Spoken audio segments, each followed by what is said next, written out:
السلام علیکم ورحمۃ اللہ وبرکاتہ۔ ناظرین، میں محمد عرفان اور آپ دیکھ رہے ہیں یوٹیوب چینل نیکی کا مشورہ۔ اللہ کی رحمتوں سے ایک مرتبہ پھر آپ کی خدمتوں میں ایک نئی ویڈیو کے ساتھ حاضر ہوں۔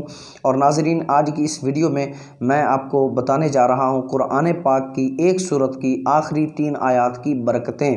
جی ہاں، ویسے تو پورا قرآن برکت ہی برکت ہے، پورا قرآن نور ہی نور ہے، پورے قرآن اللہ کی رحمت ہی رحمت ہے ہم مسلمانوں کے لیے، لیکن ایک ایسی سورت اور پھر اس کی آخری 3 آیات پڑھنے کے کیا فضائل ہیں، اس کی کیا برکتیں ہیں، اس پر کیا انعام ملنے والا ہے، یہ ہمیں سبق ارشاد فرمایا ہے رسول اللہ علیہ والسلام نے کہ آپ ان 3 آیات کو اگر پڑھ لیتے ہو، مسلمان ان 3 آیات کو پڑھ لیتے ہیں تو اس کی برکتیں، اس کی رحمتیں کیا ہوگی، آئیے سنتے ہیں۔ چنانچہ ترمذی شریف جلد 4 صفحہ 423 پر یہ روایت موجود ہے۔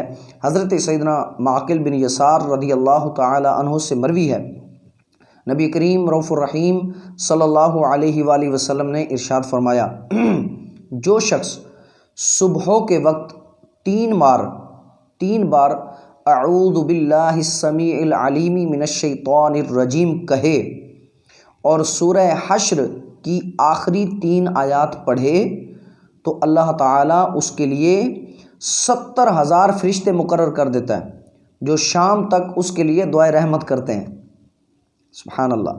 اور اگر اس دن مرے تو شہید ہوگا، اور شام کو پڑھے تو صبح تک یہی فضیلت ہے۔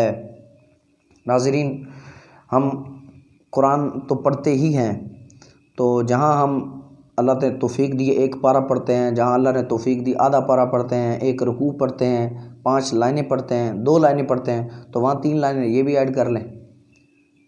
ایسے تو سارا قرآن جو بھی پڑھیں، ہر قرآن کا 1 لفظ پڑھنے پر 10 نیکیاں ہیں۔ اللہ کی رحمت سے اللہ زیادہ دینا چاہے تو اس کا فضل ہے، اس کی رحمت ہے، لیکن بالخصوص ان 3 آیات کے بارے میں جو تعلیم ارشاد فرمائی گئی ہے، جو حکم ارشاد فرمایا گیا ہے، تو اس پر عمل شروع کر دیں۔ کتنی بڑی فضیلت ہے، 70,000 فرشتے اللہ مقرر فرما دیتا ہے، جو صبح پڑھو تو شام تک دعائے رحمت، اور شام کو پڑھو تو صبح ہونے تک دعائے رحمت، اور اس دن یا اس رات میں مرے تو شہید مرے۔ اتنی بڑی فضیلت، تو یقیناً آپ کو آج کا یہ عمل، یہ رائے، یہ مشورہ، یہ روایت سن کر اس میں جو آیات بیان کی گئی ہیں ان پر عمل کرنے کا ذہن آپ کو بنا ہوگا، اور یہ مشورہ اور یہ جو ہے نا ویڈیو اچھی لگی ہوگی۔ دوسروں کو بھی اس پیغام کو پہنچائیں، دوسروں تک بھی۔ چینل کو سبسکرائب کریں، لائک کریں، شیئر کیجئے تاکہ دوسرے بھی اس سے فیض حاصل کریں، اور قرآن کا کوئی 1 لفظ ہماری وجہ سے پڑھے گا تو یہ ہمارے لیے صدقہ جاریہ ہے، تو یقیناً آپ اس میں تعاون کریں گے۔ اپنا بہت خیال رکھیں، دعاؤں میں یاد فرمائیں۔ ملتے ہیں ایک نئی ویڈیو کے ساتھ۔ السلام علیکم ورحمۃ اللہ وبرکاتہ۔